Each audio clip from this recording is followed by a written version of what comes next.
Hello, I'm Brent Stafford, and this is Aftermath of Murder Survivor Stories, a multi-part video series produced in support of the National Victims of Crime Week. Aftermath of Murder goes behind the headlines as survivors share their stories about the loss, grief, trauma, and the hope for healing in the aftermath of murder. Joining us today is Carol Delley. Her son Timothy Mclean was viciously killed on a Greyhound bus in 2008 when he was suddenly stabbed and then beheaded by a deranged passenger in front of 30 people on board. Carol, thank you for joining us today. Thank you for the opportunity. Well, tell us what happened to Timothy. Timothy was working with the fair, which travels to major cities all across Canada. And he had just finished working in Edmonton and was on his way home. He had been on the bus already for over 20 hours. He was catching a nap. He had earbuds in so as not to disturb anybody with his music, and was sleeping. A passenger sat down beside him and, with no forewarning and completely unprovoked, attacked him, started to stab him.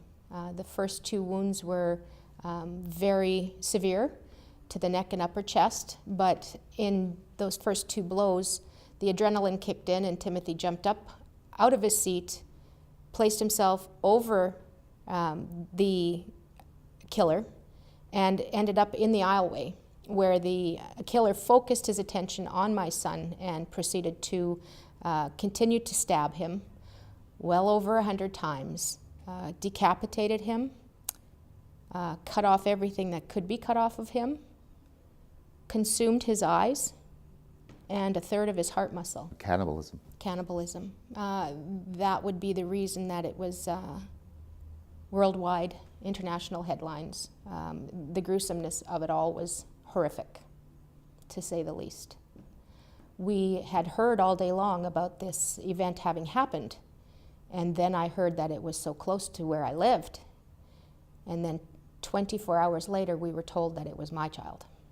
It took that long to be told? It took that long for us to be notified. I'm told that part of the reason for that is the police wanted to be sure that they had the correct identity of the individual before they notified any family.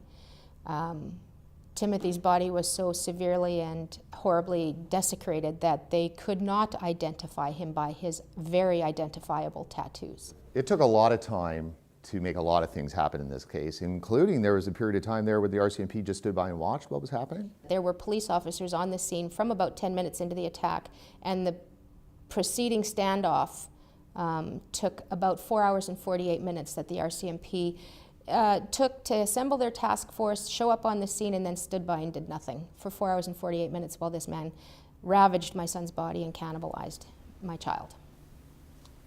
That's shocking. Eventually, at about 1:30 in the morning, Vince Lee threw himself out of a bus window in order to be apprehended. And when he was apprehended, he was found to have my son's ear, nose, and tongue in a baggie in his pocket. The internal organs of my child were in 4 to 6 different locations on the bus in bags. This is no regular murder. This is far from a regular murder. Far from a regular one. When you heard, how did you feel? Immediately, sick to my stomach. When I initially heard what had happened, I felt sick, I felt nauseous. We prayed for the family of this person, and then 24 hours later found out it was my son that we had prayed for. You can't get any grislier than this. When we talk about an aftermath of murder, that the grisly details or captivate people, they captivate the media, so often we don't get any picture of the victim. Tell us about your son, Timothy. Timothy was for sure by far my wild child. He was a free spirit. He was incredibly bright, very intelligent, had read everything in the school library by grade 5, bored, unchallenged in school, dropped out of high school, wanted to travel with the fair to meet interesting people and see the world, or see the country anyway, and he loved doing that. He was the kind of kid that could throw himself into any group and get along with everybody. He was also the peacemaker, so if there were a couple of people that weren't getting along so well or arguing or whatever, he would smooth things over. People would wait on him. If they wanted to hang out with him and he wasn't ready, they would wait till he was ready. So Vince Lee, who's the offender here, the killer here, but he's not a murderer. No, because in order to get a designation of murderer, you have to go to court and be charged with murder and convicted of murder. He was not. He was not convicted of anything. He was removed from the justice system and placed into the healthcare system, and we are, as a country, going to do everything in our power to meet every of his needs, to do what is best for Vince Lee. So let's talk about that, because just recently, within the last 2 weeks, there was some major news that has come out. He's getting out? He is already out. He hasn't had a complete discharge, but he is out in the community unsupervised, off grounds. They are moving him from a locked forensic ward at the mental facility that is housing him to an unlocked ward. What guarantee is there? There is no guarantee. The word guarantee frustrates me and irritates me, because there is no guarantee. And that's actually, from the trial, it's one of the words that the psychologist or psychiatrist used as well. They cannot guarantee the future behavior of any individual. That's sort of how they absolve themselves of any responsibility either, because we already know Vince Lee's not responsible. The court determined that already. So the court determined that Vince Lee is not responsible, but neither is the psychiatric community that allowed him to walk away from treatment that resulted in this. They're not responsible either. And yet my son is no less dead. The politicians can banter that around back and forth all they want. They can point the fingers at each other, the federal, the provincial governments, you know, who's responsible for what part. Well, the truth is none of them are held responsible at any point or avenue throughout this, and that's wrong. That's disgusting. Yes. Well, if you feel that way and other Canadians feel that way, then you can multiply that by about 1 million and you might get close to what I feel like. I'm so frustrated with trying to raise awareness to the issue, that people are so unaware of how these cases are handled. They truly believe that these people go into a place where they're never coming out again. They're never going to rejoin our society.